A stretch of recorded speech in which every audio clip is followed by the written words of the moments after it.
In the early hours of April 27, 1865, the Mississippi River lit up with fire, screams, and the worst maritime disaster in American history.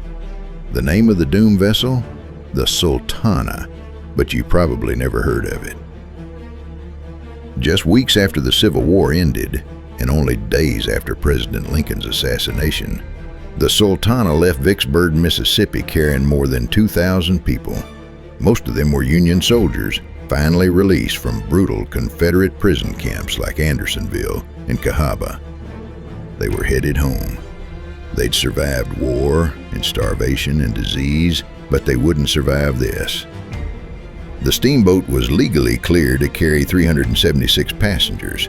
Instead, over 2,400 men were packed aboard, shoulder to shoulder on every deck, on the roof, even hanging from the railings. Why? Because the government was paying steamboat owners per soldier transported. The more men aboard, the more profit. Greed won. Even worse, the Sultana had a damaged boiler. Rather than replacing it, the captain authorized a quick patch job, one that would never have passed inspection under normal circumstances. At 2 a.m., just north of Memphis, the boiler exploded. The blast ripped through the center of the ship, instantly killing dozens. Flames engulfed the wooden decks.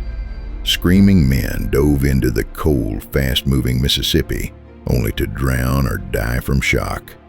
Eyewitnesses said it looked like the river itself was on fire. In total, more than 1,200 people died, most of them Union soldiers who had survived the very worst of the war. So why is it barely mentioned in history books? Because it happened at the worst possible time. Lincoln's funeral procession dominated the headlines. John Wilkes Booth had just been tracked down and killed, and the nation was eager to move on from war. The government quietly buried the story, along with the dead. No one was punished, no captain was charged, no company held responsible. Today, a small monument stands in a Memphis cemetery, but the memory of the Sultana has mostly sunk beneath the surface.